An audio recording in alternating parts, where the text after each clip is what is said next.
राष्ट्रीय खबरों में आप सभी का स्वागत है। मैं कुमार सामुची बस्ती में अखिलेश यादव ने भाजपा पर साधा निशाना। का चुनाव हो चुका है, आज पांचवा चरण आखिरी पे है। कितने सीटें आप ला रहे हैं? देखिए, आपने बीजेपी के नेताओं की भाषा और भाषण सुन लिया होगा। साउंड बंद कराइए। बीजेपी के नेताओं के भाषण और भाषण में उनकी बातें आपने सुन ली होंगी। 4 चरण के बाद ही उनके भाषण की भाषा बदल गई। वही पुरानी कहानी सुना रहे हैं, वही घिसे पिटे डायलॉग सुना रहे हैं।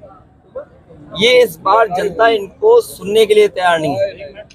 जो 10 साल में दिल्ली की सरकार के जो कामकाज थे और उत्तर प्रदेश के 7 साल, तो लगभग 17 साल की सरकारों का हिसाब किताब देना है। जो मुख्यमंत्री हमेशा बुलडोजर लेकर के तैयार रहते हैं और अन्याय के लिए अपनी पुलिस प्रशासन को आगे कर देते हैं, उनकी हर परीक्षा का पेपर रद्द हुआ, पेपर लीक हुआ। और ये पेपर लीक हुए नहीं है, सरकार ने जानबूझ करके कराए जिससे नौकरी न देनी पड़ जाए। नौजवान पूरी ईमानदारी से इनके खिलाफ खड़ा दिखाई दे रहा है। और मैंने नौजवानों को हर सभा में कहा है कि आपके 10 साल नहीं खराब हुए हैं, आपका 1/3 जीवन इन्होंने खराब कर दिया। और फिर न किसान की आय दोगुनी हुई, न महंगाई को रोक पाए, और इलेक्टोरल बॉन्ड से इन्होंने जो पैसे की वसूली की उससे तो इनकी भ्रष्टाचार की पोल खुल गई। जो लोग दूसरों पे आरोप लगाते थे भ्रष्टाचार का, बताओ इलेक्टोरल बॉन्ड से इनके भ्रष्टाचार की पोल खुल गई कि नहीं खुल गई। और इसके साथ साथ जो आज बाजार में महंगाई है, इन इलेक्टोरल बॉन्ड की वजह से भी है, जिनसे आप 1000 करोड़ रुपए ले लोगे, 500 करोड़ रुपए ले लोगे, 400 करोड़ रुपए ले लोगे, वो बताओ दुगना मुनाफा कमाएंगे कि नहीं कमाएंगे। तो उत्तर प्रदेश के साथ जो भेदभाव हुआ है, बिजली का प्लांट लगाया समाजवादियों ने बगल में, क्या बिजली सस्ती हुई कि महंगी हो गई? मीटर लगा करके इन्होंने बिजली महंगी कर दी। और इस देश का और उत्तर प्रदेश का नौजवान अग्निवीर वाली व्यवस्था फौज की कभी स्वीकार नहीं कर सकता। जब भी सरकार में आएंगे, अग्निवीर व्यवस्था हमेशा हमेशा के लिए खत्म हो जाएगी। और 4 जून को हमारे आपके खुशियों के और सुनहरे दिन तो आ ही रहे हैं, लेकिन हमारे प्रेस के लिए भी फ्रीडम का दिन है वो।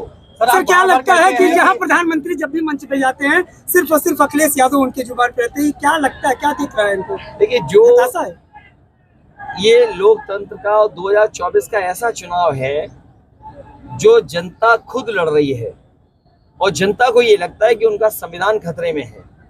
इधर जो उन्होंने कदम भी उठाए हैं, किसी की सुनवाई नहीं है। अगर संस्थाएं खत्म हो रही हैं, अगर आपकी सुनवाई संस्थाओं से नहीं है, संस्थाओं में कोई सुनवाई नहीं है, तो समझ लो ये संविधान गया आपका। सर इनके केंद्रीय मंत्री है पुरुषोत्तम रूपाला, जिन्होंने छत्रियों पे सीधे सीधे प्रहार किया। उन्होंने कहा मुगलों का जो समय था उस समय में इनका रोटी। मैंने तो ये सुना है कि यहाँ पे छत्रियों की ईवी सीवी ईडी और सीबीआई भी हो रही है। तो सोचिए ना, सोचिए, ये हर एक के खिलाफ हैं। जब दूसरे लोग सुपर, फिर ये अपने लोगों के भी खिलाफ हैं। ये बीजेपी के वो लोग हैं जो हर एक के खिलाफ हैं। ये तो चलो एक भाषा और व्यवहार रहा किसी एक व्यक्ति का। मैं खुद मंदिर में गया, वहां के पुजारी ने मना किया मत धो मंदिर। पुजारी मना कर रहे, पंडित जी उस मंदिर के मना कर रहे मत धो, लेकिन बीजेपी वालों ने बताओ मंदिर धोया, गंगा जल से धोया मंदिर। अयोध्या का नहीं है, अयोध्या की मैं तस्वीर दिखा दूं, मैं तो उसके बगल से उड़ के आया हूँ। आधा अधूरा काम है। संजय सिंह का एक बयान है, जो भगवान, जो धर्म, जो शंकराचार्य, जब शंकराचार्य नहीं कर रहे हैं दर्शन, और मैंने तो ये कहा कि जब भगवान बुलाएंगे तो मैं जाऊंगा। और फिर अपने भगवान श्री राम तो ऐसे हैं, कब किसका बुलावा जाए किसी को नहीं पता। केजरीवाल का जो दावा है वो 4 जून के बाद मुख्यमंत्री उत्तर प्रदेश के बदल जाएंगे, ऐसा आपको क्या लगता है? कोई नई बात नहीं है। आप सोचिए, मध्य प्रदेश में जिन मुख्यमंत्री की वजह से सरकार उनकी बनी, उसी मुख्यमंत्री को हटा दिया। उसी मुख्यमंत्री को हटा दिया। वसुंधरा राजे राजस्थान में जो चेहरा थी मुख्यमंत्री के, जिसके से वोट मिला, उन्हें हटा दिया। और इस आपको सोचना चाहिए, पुलिस विभाग के लोग भी खड़े हैं, अधिकारी खड़े हैं, ये पहली सरकार है जिसने अपना चीफ सेक्रेटरी नहीं अपॉइंट कर पाया। न जाने कितने आईएएस अधिकारी बिना चीफ सेक्रेटरी बने रिटायर हो गए और आज भी दुखी मन बैठे हैं उनके बैच के लोग, और अभी तक सरकार के पास परमानेंट डीजीपी नहीं है। तो सोचिए आप, जो अभी तक दूसरे से लड़ते थे वो अपनों से ही लड़ रहे हैं। संजय सिंह का बयान है कि केजरीवाल के खिलाफ पीएमओ की साजिश रची जा रही है हमले की। देखिए, जो कुछ होता है पीएमओ क्यों नहीं जानेगा, सीएम ऑफिस क्यों नहीं जानेगी? अगर वो बीजेपी के कार्यालय पे धरना देने जा रहे हैं तो उनके घर पे पुलिस जा रही है। और फिर आपने ईडी, सीबीआई, इनकम टैक्स का काम करने का तरीका तो देख लिया ना, क्या उसमें नहीं भेदभाव हो रहा? बीजेपी कहती है कि पूर्वांचल में धर्म से काम चल जाएगा मेरा, आप क्या कहते हैं? पूर्वांचल के नौजवान नौकरी चाहते हैं। आज भी अगर फौज में और पैरामिलिट्री फोर्स में और पुलिस में अगर आप हिसाब किताब लगाओगे नंबर्स का, तो सबसे ज्यादा पूर्वांचल के नौजवान हैं जो सीमा की रक्षा पे जा रहे हैं या पैरामिलिट्री में जा रहे हैं। यूपी बात कितनी सीट?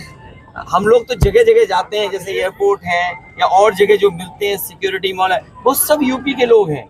और मैं आपको गणित बताता हूँ कि जिन बच्चों का इन्होंने भविष्य छीना है, पेपर रद्द होने से जिन बच्चों की नौकरी नहीं हो पाई है, ऐसे 60 लाख बच्चे हैं जो समय समय पे परीक्षा लिखे हैं। अगर 60 लाख बच्चों के केवल हम माँ बाप जोड़ दें तो 60 लाख गुणा 3, 1 करोड़ 80 लाख, और 1 करोड़ 80 लाख को अगर भाग दे दें 80 लोकसभाओं से, तो हर लोकसभा में 2,25,000 वोट कम हुआ है सरकार का, इन बीजेपी वालों का।